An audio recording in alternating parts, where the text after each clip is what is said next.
What's going on, guys? Today we're doing a critical review of Bloodhunt. Now this was inspired by another YouTuber I've known for years, Nate Gibson. He did a critical review of Cold War. So with how much time I have in this game, I thought it would be a great idea to do a critical review of Bloodhunt, because I've been addicted to it and I've been grinding it every single night with decks. I have over 100 hours into the game in 2 weeks with 2500 average damage, a 5 KD, 10 assist average. I've been addicted.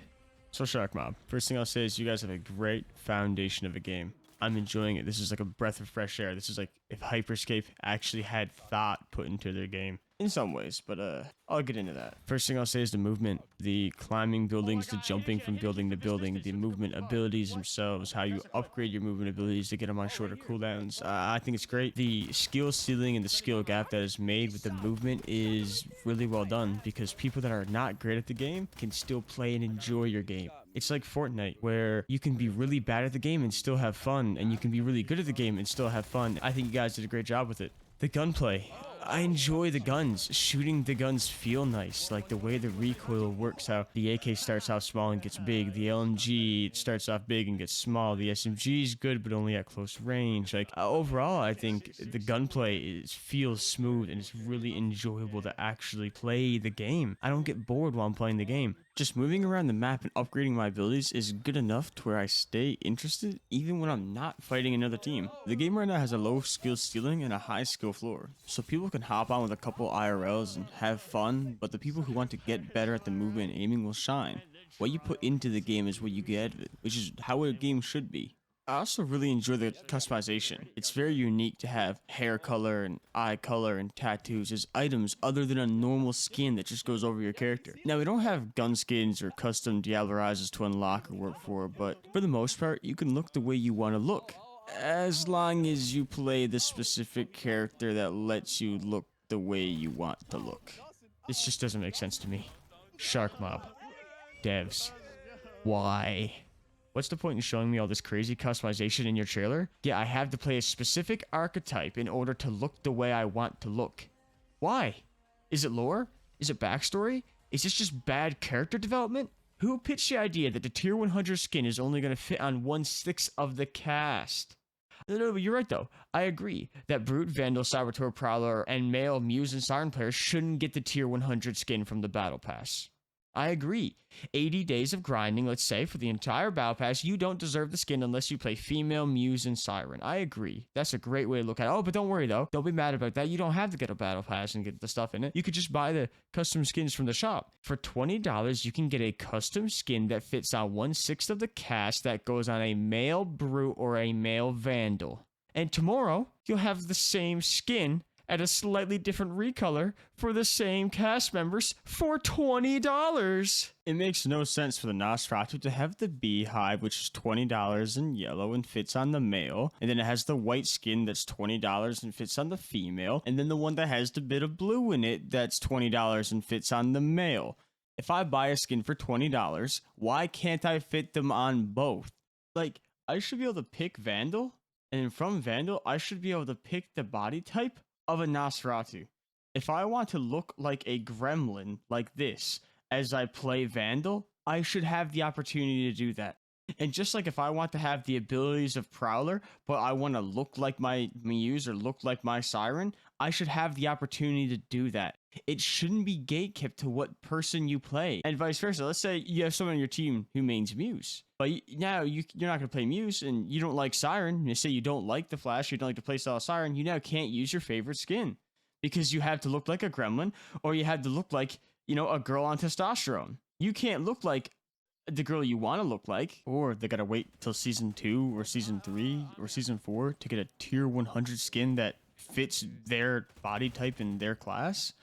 Why? If I buy the female skin for Brute, I should be able to use that skin on Nosferatu because I still look like a Brute. Just don't limit the customization to the archetype you play. If you want to make skins for male or female, that's fine, but leave the body models open. Letting me pick any model would fix the majority of the problems. The skins are still overpriced, but it would fix the customization. Now, oh god, the optimization, man. Fix the game. Watch out from Skybar. Okay. Yeah. This game is so unoptimized. Woohoo! Yeah!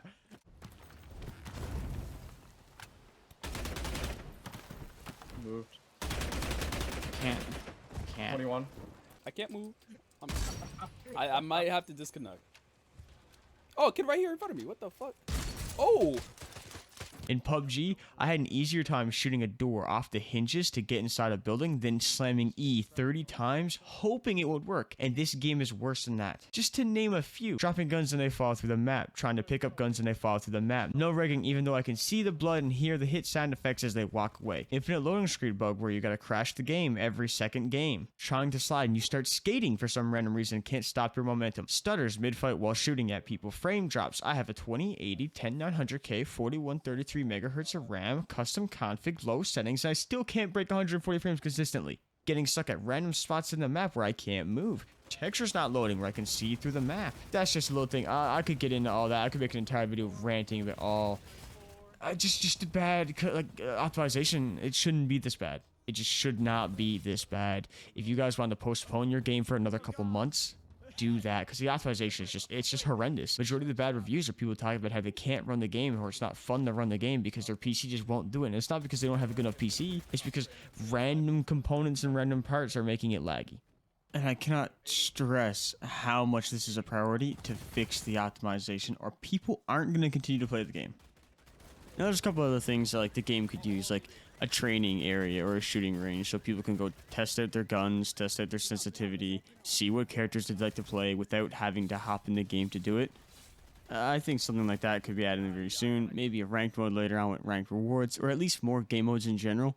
I'd love to see duos or quads, or at least more to do, because like right now my interest in the game is just trying to get better individually. I can't see my stats, and there's nothing really in the game to grind for. I'm already at tier 100 because after they upped the XP, it was really easy to accomplish tier 100. So now I'm playing the game because I enjoy the game. Like, the game is fun, but I have moments where I'm stuck or I'm lagging in the match or I'm getting Unreal Engine 4 crashes, and I feel like there's so much in the game that's not in my control right now. And I do like the Elysium, and I'm excited for when there's more to it, like different quests, people to talk to, or maybe even leaderboards where you can see the top person in your Elysium at the moment. And around Halloween and Christmas, the decorations around the hub could be very appealing and could bring a completely different vibe around those seasons. Overall, I really enjoy this game, but I don't know if I could recommend it because of the optimization. I don't think I've played one game where I haven't had a problem. It's that common. And the sad thing is, this is my type of game. Crazy vertical movement and aiming with a lot of skill involved. I just don't want to see it die. And that's what worries me, is that they don't fix the optimization and the game just dies. I'm hoping to spark some conversation and things that could improve the quality of life and make the game a better experience for everyone. I don't hate this game. It's quite the opposite. And there's so much more I could say and so many little intricate things I could bring up, but I don't want the video to be an hour. So if it seems like I've missed things that maybe you're experiencing, it's probably because I'm just not mentioning them. There's gaming giants out there, and I just want to see this game survive.